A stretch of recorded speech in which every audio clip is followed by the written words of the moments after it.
हो सकता है आपके ब्राइटर फ्यूचर के लिए, लेकिन समझदारी के साथ एक सही डिसीजन लेना भी जरूरी है। लेकिन कुछ लोन लेंडर्स इसे वेव ऑफ कर लेते हैं। इंटरेस्ट रेट फिक्स भी हो सकते हैं, वेरिएबल भी हो सकते हैं।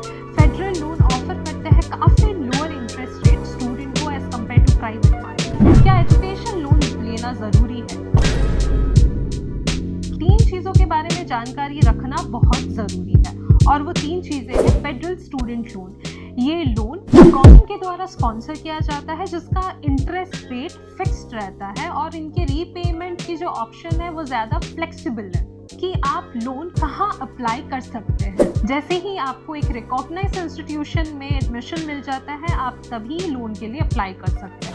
ये पार्ट थोड़ा सा इंटरेस्टिंग है, क्योंकि इंस्टीट्यूशन के जो ग्रेड होते हैं वो आपके लोन एलिजिबिलिटी पे डायरेक्ट इम्पैक्ट करते हैं, और यहाँ पे इंटरेस्ट रेट थोड़े से हायर होते हैं, which is around 11 to 13%।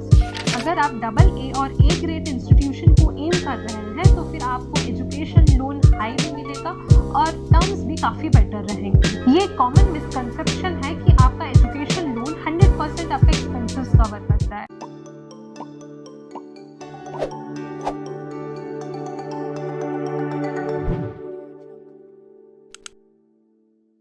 Hello everyone, welcome back to Kalinga euro.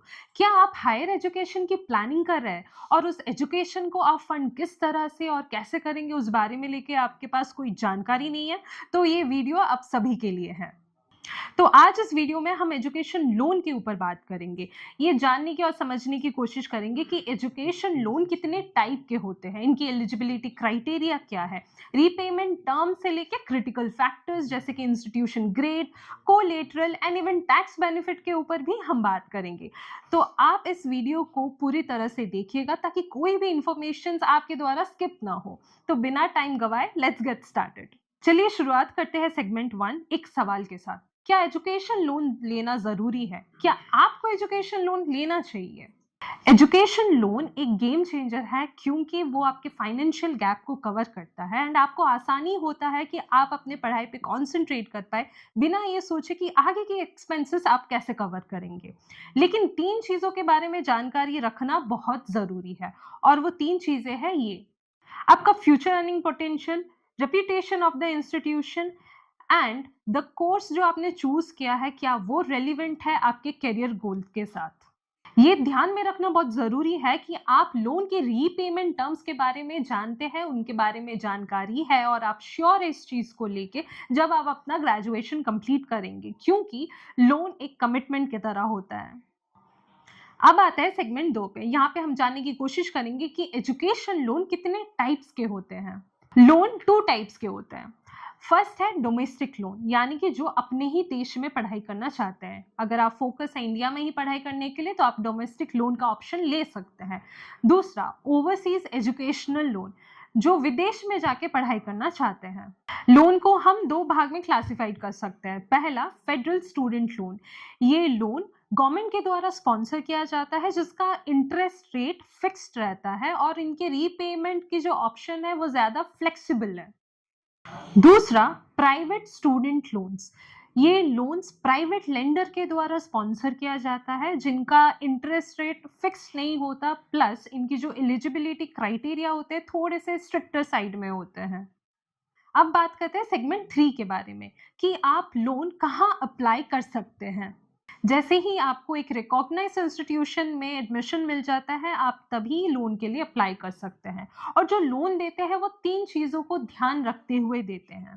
पहला एकेडमिक परफॉर्मेंस, दूसरा क्रेडिबिलिटी ऑफ द इंस्टीट्यूशन, तीसरा employability of your chosen field, यानी कि एम्प्लॉयबिलिटी रेट कितना है आपने जिस फील्ड को चुना है या फिर जो भी प्रोग्राम पे आप एनरोल्ड हुए हैं। सेगमेंट 4 इंस्टीट्यूशनल ग्रेड और लोन की एलिजिबिलिटी के बारे में यहाँ पे हम बात करेंगे। ये पार्ट थोड़ा सा इंटरेस्टिंग है, क्योंकि इंस्टीट्यूशन के जो ग्रेड होते हैं वो आपके लोन एलिजिबिलिटी पे डायरेक्ट इम्पैक्ट करते हैं। चलिए जानते हैं किस तरह से। जिस इंस्टीट्यूशन का ग्रेड AA रहता है, उनको लोन अमाउंट मिल जाता है up to 30 to 50 lakhs plus and no collateral required up to 30 to 40 lakhs, और जो इंटरेस्ट रेट होता है वो काफी लो होता है, अराउंड 7 to 9%। और जिनके ग्रेड A है वहां पे आपको लोन अमाउंट मिल जाता है 20 to 40 lakhs। कोलेटरल रिक्वायर्ड होता है जो कि अबव 7.5 lakhs होना चाहिए। इंटरेस्ट रेट मॉडरेट रहते हैं which is up to 8 to 10%। Grade B के लिए आपको लोन अमाउंट मिल जाता है 10 to 20 lakhs and collateral required होते हैं अबव 7.5 lakhs और यहाँ पे इंटरेस्ट रेट थोड़े से हाई हो जाता है which is around 9 to 12%। Grade C के लिए आपको लोन अमाउंट मिल जाता है 4 to 10 lakhs। यहाँ पे आपको कोलेटरल रिक्वायर्ड होता है अबव 4 lakhs और यहाँ पे इंटरेस्ट रेट थोड़े से हायर होते हैं विच इज़ अराउंड 11 to 13%। अगर आप डबल ए और ए ग्रेड इंस्टीट्यूशन को एम कर रहे हैं तो फिर आपको एजुकेशन लोन हाई भी मिलेगा और टर्म्स भी काफ़ी बेटर रहेंगे। सेगमेंट 5, यहाँ पे हम जानेंगे क्या आपको लोन का 100% अमाउंट मिलता है। ये कॉमन मिसकंसेप्शन है कि आपका एजुकेशन लोन 100% आपका एक्सपेंसेस कवर करता है। हालांकि कुछ लोन लेंडर्स इसे ऑफर करते हैं बट मोस्ट ऑफ देम 95% ही आपका एक्सपेंसेस कवर होता है। बाकी के जो 5% है वो आप पे करते हो एज अ डिपॉजिट और ये डिपॉजिट इंक्लूड है आपका ट्यूशन, एकोमोडेशन और लिविंग एक्सपेंसेस। सेगमेंट 6, अभी बात करते हैं कोलेटरल एंड को बोरोअर्स के बारे में। अगर आपका लोन 7.5 लाख से अबव है तो कोलेटरल का रिक्वायरमेंट होता है, लेकिन कुछ लोन लेंडर्स इसे वेव ऑफ कर लेते हैं अगर आपका इंस्टीट्यूशन का ग्रेड डबल ए और या फिर ए ग्रेड में है, क्योंकि वहाँ का जो एम्प्लॉयबिलिटी रेट होता है वो काफ़ी हाई होते हैं। लेकिन को बोरोअर का रहना मैंडेटरी होता है। वो आपके पेरेंट्स या फिर गार्डियन हो सकते हैं। उनका जो क्रेडिट वर्दीनेस होता है वो काफ़ी हद तक आपके लोन के अप्रूवल को और उसके टर्म्स को इन्फ्लुएंस करता है। सेगमेंट 7, यहाँ पे हम प्रोसेसिंग फीस और इंटरेस्ट रेट के बारे में बात करेंगे। यूजुअली जो लोन लेंडर्स होते हैं वो एक फिक्स्ड अमाउंट या फिर percentage of the loan amount charge करते हैं as a processing fees. Interest rate fix भी हो सकते हैं, वेरिएबल भी हो सकते हैं। फेडरल लोन ऑफर करते हैं काफ़ी लोअर इंटरेस्ट रेट स्टूडेंट को as compare to private one. For an example, जिस इंस्टीट्यूट का ग्रेड डबल ए है उनका इंटरेस्ट रेट है 7 to 9%। उसी तरह से A grade institute comes under 8 to 10% of interest rate and B grade institute 9 to 12%. C grade institution 11 to 13%. Segment 8, repayment grace period.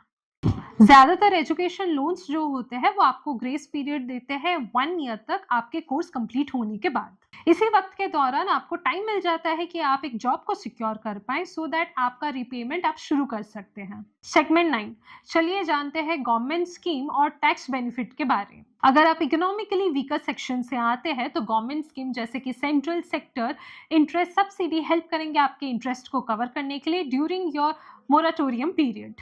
Tax benefit को ना भूलते हुए under section 80E of the income tax act ये कहता है आप जो interest पे कर रहे हैं फॉर योर एजुकेशन लोन वो एब्सोल्युटली डिडक्टेबल है फ्रॉम योर टैक्सेबल इनकम।